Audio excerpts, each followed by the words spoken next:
General Dwight D. Eisenhower and his deputy commanders chart the liberation of a lost continent, plan when and where the mighty armies of the United Nations will strike. Today, northern France is that battleground. Into the building of their defense system, the so-called West Wall, the Nazis poured the slave labor of conquered nations. Pictures made by the Germans themselves to impress their satellites with the strength and invincibility of their fortifications.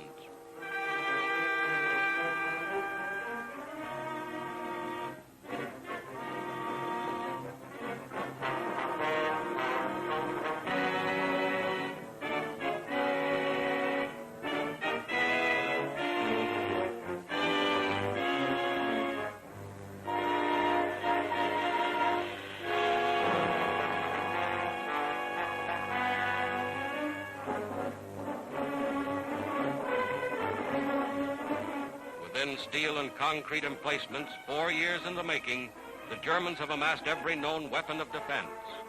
Whether those weapons are enough to stop the Allied onslaught will be proven in the struggle that lies ahead.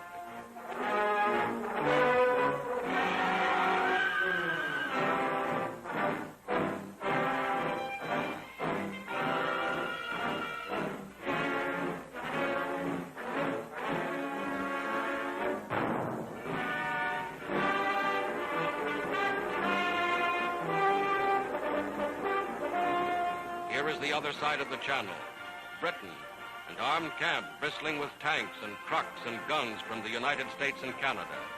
Here is the fruition of 4 years of planning and production. Here is a glimpse of England as the Allied armies awaited D-Day.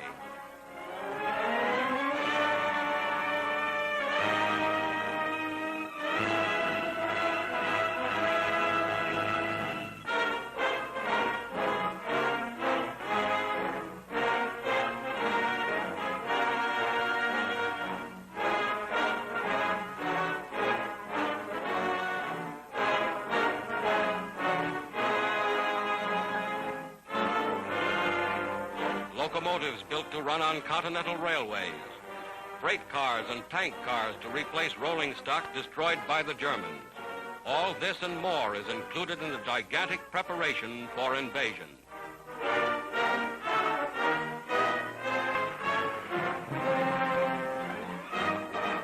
Week after week, the fleet grew in numbers. Steel ships of every description, ships expressly designed and constructed for the mission upon which soon they were to embark.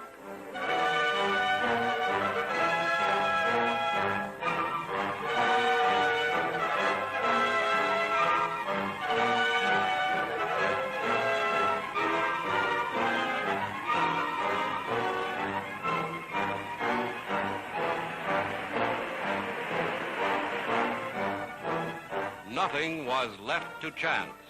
Every loading operation was rehearsed and timed in advance. Every soldier knew his station. Every man knew just where he was to fit into the gigantic pattern. Daily they boarded their ships. For all they knew, they were bound for France or Belgium or wherever their commanders had decided to strike. Every jeep, every tank, every piece of mobile equipment was assigned its place in the grand strategy of attack.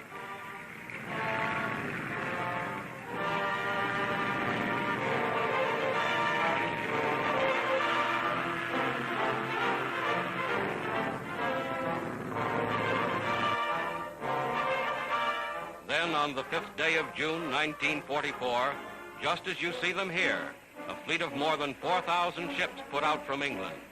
This was D-Day, 4th anniversary of the Battle of Dunkirk, and the Allied armies were striking back.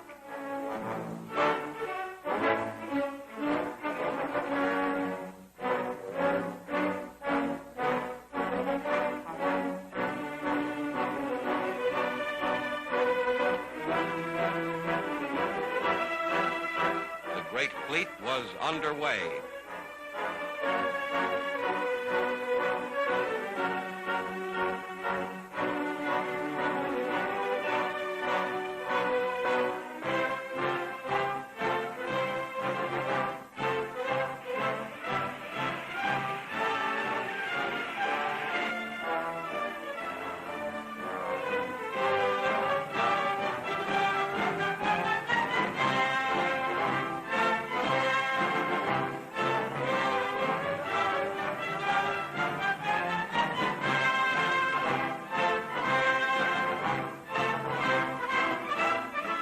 morning of June 6th, this was the battleground. Fierce fighting around Caen. Vast squadrons of bombers and transports led the way. More than 11,000 planes spearheading the attack. Paratroopers landed in Normandy behind the coastal defenses.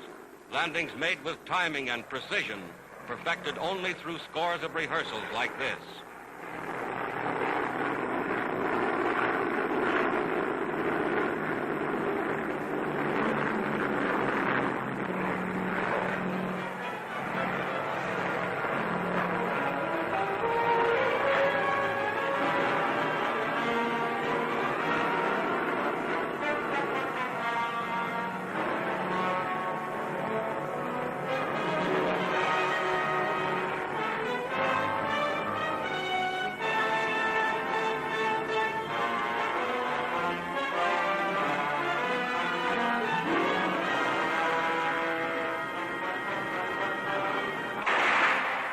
Barges approach shore ready for instant action.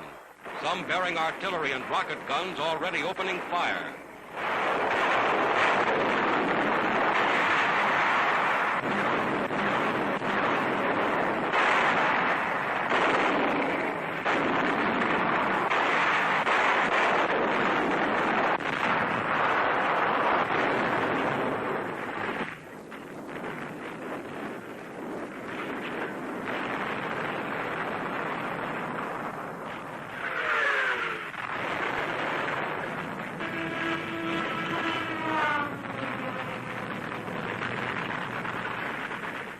Today, just as in these scenes, the armies of the United Nations have made their first landings on the soil of Western Europe. Another of the great decisive battles of world history has been joined. This is the day for which free people long have waited. This is D-Day.